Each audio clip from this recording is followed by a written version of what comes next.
Most soldiers wait for orders before they charge into battle. Viking berserkers didn't wait. They went into a trance that made them feel completely invincible. In the year 872 AD, King Harald Fairhair wins a massive naval battle because he has a front line of men who refuse to wear armor. They howl like wolves and bite the edges of their iron shields until their teeth bleed. They don't feel pain. They don't feel fear. But how did that even happen? Welcome to History Bites, where we take the wildest, weirdest, most jaw-dropping moments in history and explain them fast. If you love the kind of history that sounds impossible but actually happened, subscribe. Imagine living in a coastal village in the year 793 AD. This is more than 1,000 years before your great-great-grandparents were born. Life is quiet until a ship with a dragon's head on the front pulls onto the sand. Out jump men who aren't wearing chainmail or leather. Instead, they wear nothing but animal skins. They are screaming at the top of their lungs, and they seem to possess the strength of 5 men. These are the berserkers. Their name literally comes from the Old Norse words berserker, which means bare shirt. Imagine your school had a rule where the football team played without pads or helmets, but they were so terrifying that the other team ran away before the whistle even blew. That is the level of fear these warriors created. But there is a secret about their power that most people get wrong. Most people don't know this part.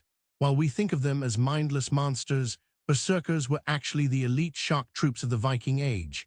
They were the Navy SEALs of the North. They served as personal bodyguards to kings and lived at the very top of Viking society. But to get that job, you had to be able to enter the berserker gang. This was a state of mind where the warrior lost all control.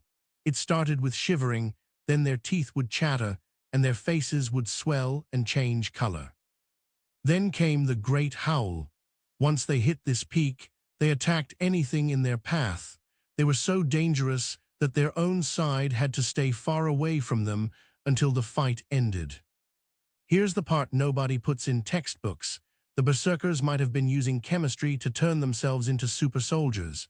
For decades, people thought they ate magic mushrooms to get high before a fight. But mushrooms usually make people feel sick or sleepy, which is the last thing you want in a sword fight. Modern researchers have a different theory. They believe berserkers used a plant called stinking henbane. If you eat a little bit of this plant, it reduces pain and makes you incredibly aggressive. It also makes it hard for your brain to regulate your body temperature, which explains why they threw off their armor and fought in the freezing cold. Imagine drinking 10 energy drinks at once while someone blasts heavy metal in your ears. That is what a berserker felt like every time they stepped onto a battlefield. Now this is where history gets genuinely strange. Even though they were the ultimate warriors, the rest of Viking society eventually became terrified of them. When they weren't in battle, berserkers were often seen as dangerous outcasts. They were like a loaded cannon that could go off at any moment. By the year 1015 AD, the Earl of Norway officially banned berserkers. A few years later, Iceland passed a law saying that anyone who went into a berserker trance in public would be kicked out of the country forever. It's one of the few times in history where a government banned its own best soldiers because they were just too weird to handle. And the craziest thing, it actually worked for centuries. One of the most famous moments involving a berserker happened at the Battle of Stamford Bridge in 1066 AD. This was the end of the Viking Age. A massive English army was trying to cross a narrow wooden bridge to attack the Vikings. One single Viking warrior stood in the middle of that bridge. He didn't have a shield wall or backup. He stood there alone with a massive axe, howling and defying the entire English army. He stayed there for hours, taking down dozens of soldiers by himself. He only fell when a soldier floated under the bridge in a barrel and used a spear from below. Stop and think about that for a second. One man held back an entire army because he believed he was a wolf in human form.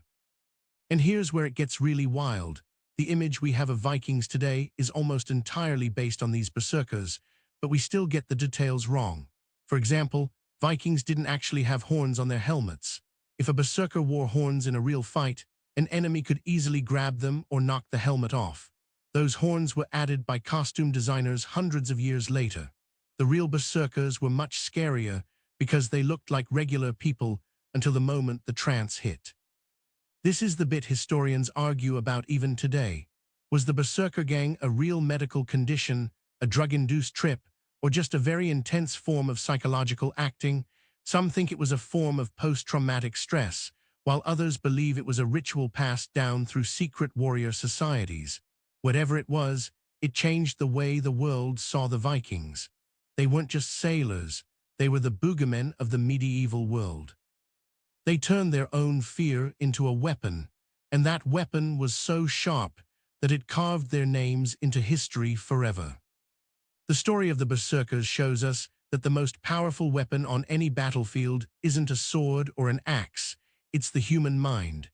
They proved that if you can convince your enemy you are something more than human, you've already won half the battle.